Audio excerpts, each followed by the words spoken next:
मेरे बच्चों, मेरे विद्यार्थियों, मैं आज इंटरमीडिएट के बच्चों को हिंदी पढ़ाऊंगा। हिंदी के जो आज मैं हिंदी अपने इंटरमीडिएट के बच्चों को जो पढ़ाऊंगा, तो आज मैं अपने बच्चों को काव्य खंड के बारे में बताऊंगा। पद से जो हम लोग आज कविता लेंगे, पद के बारे में जानेंगे, और पद से जो मैं आप लोगों को जो कविता पढ़ाऊंगा, कविता को बताऊंगा, तो आज हम लोग सूरदास जी के बारे में पढ़ेंगे। सूरदास जी के बारे में जानेंगे कि सूरदास जी ने इस काव्य खंड में क्या लिखे हैं और क्या बताए हैं। मेरे विद्यार्थियों, आज हम लोग का तीसरा कविता है। मैं आप लोग को तीसरा कविता बता रहा हूं और आप लोग ध्यानपूर्वक से कविता को सुनिए। मैं इस कविता का टोटल भावार्थ बताऊंगा, सारांश बताऊंगा, और आप लोग इस कविता को, भावार्थ को लास्ट तक समझिएगा, सुनिएगा, क्योंकि मेरे विद्यार्थियों एग्जाम में 5 नंबर का भावार्थ आता है। आप लोग जितने भी हर विषय का जो बेस है मजबूत कीजिए, ताकि आप लोगों को किसी प्रकार से कोई दिक्कत ना हो। आप लोग जितने बेस मजबूत रहेगा मेरे विद्यार्थियों, उतने आगे चलकर आप लोगों को किसी प्रकार से विद्यार्थियों कोई दिक्कत नहीं होगा। ठीक है मेरे विद्यार्थियों, आप लोग इस वीडियो को लास्ट तक देखिएगा। अगर आप लोग लास्ट तक नहीं देखिएगा मेरे विद्यार्थियों, तो आप लोग को समझ में नहीं आएगा। ठीक है, इसलिए आप लास्ट तक देखिएगा तो आप लोग को समझ में आ जाएगा। मैं आप लोगों को सूरदास जी के थोड़ा सा जीवनीय चरित्र के बारे में बता देता हूँ, और बताने के बाद जो एक कविता का जो भावार्थ है मैं उससे आप लोगों को बता रहा हूँ। ठीक है मेरे विद्यार्थियों, जो मैं आज हम लोग पढ़ने वाले हैं विद्यार्थियों, वह पद, क्या पद यानी कविता। क्या मेरे विद्यार्थियों, कविता। जो हम आज पद में पढ़ेंगे सूरदास जी के बारे में। किसके बारे में मेरे विद्यार्थियों? सूरदास जी के बारे में आज हम लोग पढ़ेंगे। ठीक है मेरे विद्यार्थियों, सूरदास जी का जन्म कब हुआ था, मैं थोड़ा सा आप लोगों को उनके जीवनीय चरित्र के बारे में विद्यार्थियों बता देता हूँ कि सूरदास जी का जन्म कब हुआ था, कहाँ हुआ था। ठीक है मेरे विद्यार्थियों, सूरदास जी का जन्म 1478 ईस्वी में उनका जन्म हुआ था। मेरे विद्यार्थियों, जो सूरदास जी के जन्म को लेकर यह अनुमान तक करेक्टली नहीं बताया जा सकता है कि सूरदास जी का जन्म 1478 में हुआ था। नहीं, उनका जन्म 1478 में लगभग में हुआ था। क्या हुआ था? लगभग में हुआ था। देखिए, अनुमानित लिखा है ना, अनुमानित। क्या मेरे विद्यार्थियों, अनुमानित एगो अनुमानता लगाया जाता है। अनुमानता लगाया जाता है, अनुमानता लगाकर यह बताया जाता है कि सूरदास का जन्म 1478 में हुआ था। ठीक है विद्यार्थियों, राइट। ऐसा में सूरदास जी का निधन मेरे विद्यार्थियों 1583, कितना? 1583 में सूर्यदास जी का क्या हुआ था? निधन हुआ था। सूर्यदास जी का जन्म मेरे विद्यार्थियों, इनका जन्म कहाँ पर हुआ था, किस गांव में हुआ था? तो मेरे विद्यार्थियों, सूरदास जी का जन्म सीही नामक गांव में। क्या मेरे विद्यार्थियों, सीही नामक गांव में सूर्यदास जी का जन्म हुआ था। और उनके गुरु कौन थे? सूरदास जी के गुरु कौन थे? तो महाप्रभु वल्लभाचार्य। सूरदास जी के गुरु कौन थे मेरे विद्यार्थियों? तो महाप्रभु वल्लभाचार्य। ठीक है मेरे विद्यार्थियों, और सूरदास कैसा भक्ति माने वे कैसा भक्ति करते थे? सूरदास जी कैसा भक्ति करते थे, किस प्रकार के भक्ति करते थे? तो ये सगुण भक्ति धारक कवि थे। कहा जाता है कि सूरदास जी किस तरह के भक्ति करते थे, तो सगुण भक्ति धारक कवि थे। क्वेश्चन आता है कि सूरदास जी किस भक्ति धारा के कवि थे मेरे विद्यार्थियों? इस प्रकार से एग्जाम में आप लोगों को पूछ देता है कि सूरदास जी किस भक्ति धारा के कवि थे, तो सगुण भक्ति धारा के कवि थे। आप लोग इसे याद कर लीजिएगा, कहीं सब इंपोर्टेंट ऐसा क्वेश्चन होता है कि आप लोग के एग्जाम में एगो अवश्य पूछता है। ठीक है मेरे विद्यार्थियों, सूरदास जी के जीवन के बारे में, उनके जीवन चरित्र के बारे में मैंने आप लोगों को बता दिया। सूरदास जी के बारे में आप लोगों को बता रहा हूं मेरे विद्यार्थियों। सूरदास जी दोनों आंख के अंधे थे। सूर का मतलब होता है मेरे विद्यार्थियों अंधा।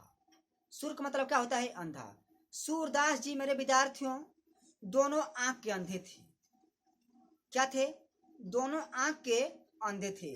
मेरे विद्यार्थियों संसार में अंधा कोई भी हो, लंगड़ा हो, लुल्हवा हो, मेरे विद्यार्थियों वैसा व्यक्तियों पर मनुष्य को कभी नहीं हंसना चाहिए। मेरे विद्यार्थियों संसार में कहा जाता है कि सबसे बड़ा श्रेष्ठ अपना कर्म होता है। क्या होता है मेरे विद्यार्थियों? अपना कर्म होता है। मनुष्य इस संसार में जैसा कर्म करेगा मेरे विद्यार्थियों वैसा वह फल पाएगा। वह जितना करेगा उतना पाएगा। मेरे विद्यार्थियों जो जिसको भगवान शरीर दिए होते हैं, ज्ञान बुद्धि दिए होते हैं, सब कुछ दिए होते हैं, नेत्र भी दिए होते हैं, और वह व्यक्ति महान नहीं बनता है। वह व्यक्ति महान नहीं बन पाता है। और सूरदास जैसे जायसी भी थे। आप लोगों को मैंने जायसी के बारे में जब कड़बक पढ़ा रहा था तो मैंने जायसी के बारे में मैंने आप लोगों को बताया था। जायसी भी मेरे विद्यार्थी एक आंख के अंधे थे। एक आंख के अंधे थे। बाकी उन्होंने कितना सुंदर पद्मावती और अलाउद्दीन खिलजी के प्रेम कहानियों को उन्होंने लिखा। कितना सुंदर लिखा, कितना सुंदर बना बना कर उन्होंने लिखा। उनकी महानता को पूर्ण रूप से संसार बाबू गाता है। उसी प्रकार से सूरदास जी दोनों आंख के अंधे थे मेरे विद्यार्थियों। अपने गुरु के पास ज्ञान प्राप्त करते थे कि सूरदास के जो गुरु थे, तो सूरदास के गुरु का नाम महाप्रभु बल्भाचार्य नाम था मेरे विद्यार्थियों। बल्भाचार्य के ये शिष्य थे। कौन शिष्य थे मेरे विद्यार्थियों? सूरदास जी। सूरदास जी अब समझे कि भगवान की कृपा मेरे विद्यार्थियों महिमा देखो। कहा जाता है कि भगवान की अगर महिमा जिस पर हो जाए वह अंधा हो या मेरे विद्यार्थियों वह कुबड़ा हो, वह अवश्य ज्ञानी बन जाता है और अवश्य इस संसार में अपना नाम करता है। कि जो मनुष्य अपने शरीर से ठीक रहते हुए भी वह मनुष्य काम नहीं कर सकता है, अच्छा काम नहीं कर सकता है, अपना अच्छा इतिहास नहीं बना सकता है। खुद आप लोग के सामने प्रमाण है मेरे विद्यार्थियों कि दोनों आंख के अंधे थे। ये दोनों आंख के अंधे थे और अंधे होते हुए कितना सुंदर भगवान कृष्ण के बालपन लीलाओं को उन्होंने वर्णन किया और बताए हैं। मेरे विद्यार्थियों सूरदास जी का जब ज्ञान की प्राप्ति हो जाती है, जब उनके गुरु बल्भाचार्य जी ने उनको ज्ञान दे देते हैं, दीक्षा दे देते हैं, तो वे बोलते हैं कि हे सूरदास अब आप संसार में इस संसार में घूम घूम कर भगवान कृष्ण के बाल लीलाओं का वर्णन कीजिए। मेरे विद्यार्थियों वे मीरा की तरह सरांगी ले लेते थे और लेकर भगवान कृष्ण के बालपन लीलाओं को, प्रेम लीलाओं को वे गाते रहते थे। अब समझिए मेरे विद्यार्थियों को कैसे गाते रहते थे। अचंभव वाली बात हुई। वे दोनों आंख के अंधे थे, कुछ उनको दिखाई भी नहीं दे रहा था। वे किस प्रकार से लिखते होंगे, वे कैसे गाते होंगे। मेरे विद्यार्थियों कहा जाता है कि भगवान की दृष्टि अगर जिस पर पड़ जाए मेरे विद्यार्थियों तो कोई भी एक अच्छा इंसान बन सकता है और नेत्रहीन व्यक्ति एक नेत्र वाला बन सकता है। कि जिस पर उनका कृपा हो जाए, जिस पर उनका कृपा बरस जाए मेरे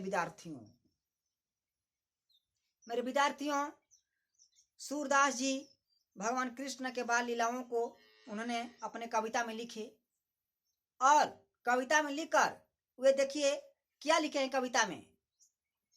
मेरे विद्यार्थियों जब भगवान कृष्ण जब छोटे थे तो भगवान कृष्ण के माता का नाम था यशोदा। यशोदा जी भगवान कृष्ण को प्रेम से, दुलार से, मधुर स्वर में वे जगाती हैं। यशोदा जी बोलती हैं कि हे वज्रराज जागो, हे वज्रराज, वज्र राज कृष्ण जागो, भोर हो गई है, सुबह हो गया है, और हे कृष्ण उठ जाओ, जाग जाओ। सब पशु पक्षियों की आवाज पेड़ पौधों पर सुनाई देने लगी। भंवरे मरना कमल का जो फूल है वह खिल गया है, और भंवरे मरराने लगे हैं। वे बोलती हैं कि हे कृष्णा, कमल के फूल खिल गए हैं, भंवरे उस पर मरराने लगे हैं, उठ जाओ, जाग जाओ। बछड़े गाय की तरफ आवाज दे रहा है जाने के लिए, गाय भी आवाज दे रही है। भगवान कृष्ण को वे अनेक नामों से पुकारती हैं, बुलाती हैं, जगाती हैं और बोलती हैं कि हे कृष्ण, रात्रि समाप्त हो गई है, रात्रि खत्म हो गई है, चंद्रमा का प्रकाश लिप्त हो गया है और चारों तरफ सूर्य का प्रकाश बिखरा हुआ है, बिखर गया है। इसीलिए हे वज्रराज कृष्ण उठो, जागो और जागकर देखो, सब तुमको पुकार रहे हैं, बुला रहे हैं। मेरे विद्यार्थियों, उनको अनेक नामों से यशोदा जी बुलाती हैं और अनेक नामों से भगवान कृष्ण जब सोए रहते हैं तो उनको जगाने की प्रयत्न करती हैं। कौन करती हैं मेरे विद्यार्थियों? उनकी माता यशोदा जी करती हैं। मेरे विद्यार्थियों, दूसरा पद में सूरदास जी ने लिखते हैं, भगवान कृष्ण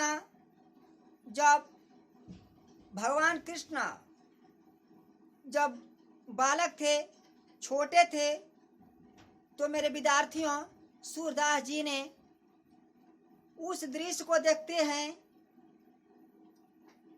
कि भगवान कृष्ण भोजन कर रहे हैं, कुछ गिरा रहे हैं, थाली में बैठकर भोजन कर रहे हैं, कुछ गिरा रहे हैं, कुछ खा रहे हैं, और जो दही है तो दही उनको बहुत स्वादिष्ट लगती है। वे बार बार दही की तरफ हाथ बढ़ाते हैं और मिश्री उसमें लगाकर लैलून बनाकर वे खा रहे हैं और नंद बाबा को खिला रहे हैं, खा रहे हैं और नंद बाबा को खिला रहे हैं। कुछ खाते हैं, कुछ गिराते हैं, कुछ नंद बाबा को खिलाते हैं। जब सूरदास जी ने जब ये दृश्य को देखते हैं तो देखकर मेरे विद्यार्थियों मनमोहित हो जाते हैं और वे मनमोहित होकर बोलते हैं कि भगवान कृष्ण कि बाल लीलाओं का वे वर्णन करते हैं और वर्णन करते हुए वो कहते हैं नंद बाबा के जाकर गोद में बैठ जाते हैं कृष्ण जी, और बैठने के बाद नंद बाबा को भी वो खिलाते हैं और वो भी खाते हैं। और नंद बाबा वो कृष्ण के तरफ वे देख रहे हैं और बोलते हैं कि हे सूरदास जी बोलते हैं कि ऐसा दृश्य इस तीनों लोक में दुर्लभ होगा, ऐसा दृश्य किसी को देखने के लिए नहीं मिलेगा कि जो भगवान कृष्ण के बाल लीलाओं से यशोदा और नंद बाबा को जो खुशियाँ प्राप्ति होती है वह शायद इस तीनों लोकों में किसी भी व्यक्ति को दुर्लभ होगा। वे भाग्यशाली होते हैं कि उनके प्रति भगवान कृष्ण का स्नेह और ऐसा दृश्य देखने के लिए मिलता है।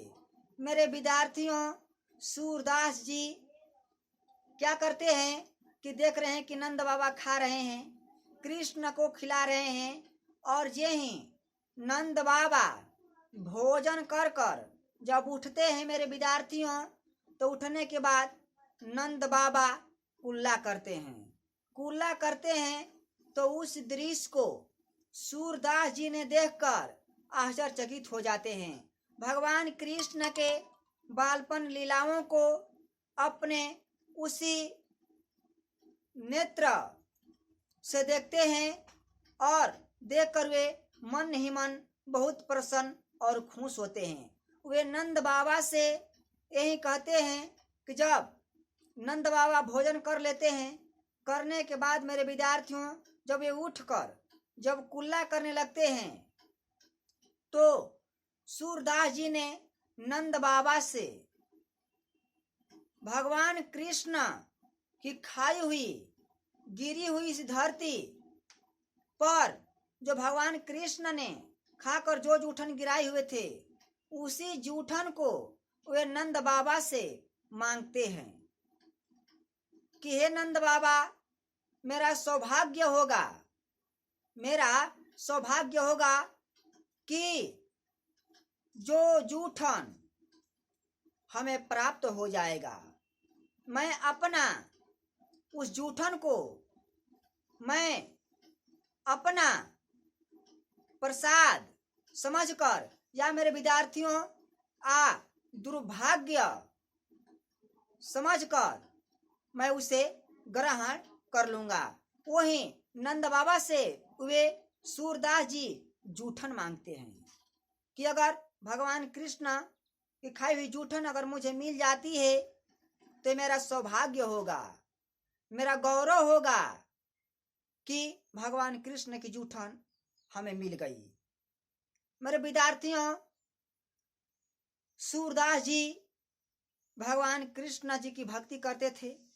आ जाता है आप लोगों के एग्जाम में कि सूरदास जी किसका भक्ति करते थे, तो सूरदास जी भगवान कृष्ण के भक्ति करते थे। सूरदास जी सगुण भक्ति धारा के कवि थे और वे भगवान कृष्ण के बाल लीलाओं को उन्होंने प्रसंग रूप से व्याख्या किया और बताए कि जो जो भगवान कृष्ण जी ने बालपन में जो कुछ किए, जो कुछ लीला रचे, उसी लीलाओं को उन्होंने अपने कविता के माध्यम से लिखा और लिखकर उन्होंने प्रसंग रूप से बता दिए। मेरे विद्यार्थियों, मैं आज आप लोगों को इस सूरदास जी के कविता के बारे में मेरे विद्यार्थियों बता दिया। अगर जहां पर आप लोग को अगर नहीं समझ में आया हो तो आप लोग कृपया मुझे कमेंट कीजिए। और एक बात मेरा आप लोग ध्यान सुनिए कि आप लोग विद्यार्थियों घर पर मैं इस कविता का सारांश बताया हूँ, भावार्थ बताया हूँ, और आप लोग किताब से घर पर इस भावार्थ को देख लीजिएगा। और जहां पर अगर भावार्थ में अगर एक भी वर्ड आप लोगों को अगर नहीं समझ में आएगा, तुरंत मुझे व्हाट्सएप कीजिएगा या कमेंट कीजिएगा। मैं आप लोगों को पुनः बताकर भावार्थ लिखकर मैं आप लोगों को व्हाट्सएप कर दूंगा और समझा दूंगा मेरे विद्यार्थियों कि ताकि आप लोगों को किसी प्रकार से कोई दिक्कत न हो। अगर जहां पर आप लोगों को अगर दिक्कत बुझाए मेरे विद्यार्थियों तो आप लोग मुझे कमेंट कीजिए। ठीक है मेरे विद्यार्थियों, अगर मेरा वीडियो आप लोगों को, ये कहानी जो कविता है, अच्छा जो कविता आप लोगों को अच्छा लगा हो मेरे विद्यार्थियों, तो आप लोग कृपया इस वीडियो को और अधिक फॉलो कीजिए और मेरे जितने सब बच्चे हैं उन लोगों के पास पहुंचाइए। और आप लोग मेरे चैनल को, मेरे विद्यार्थियों, कृपया सब्सक्राइब करना मत भूलिएगा।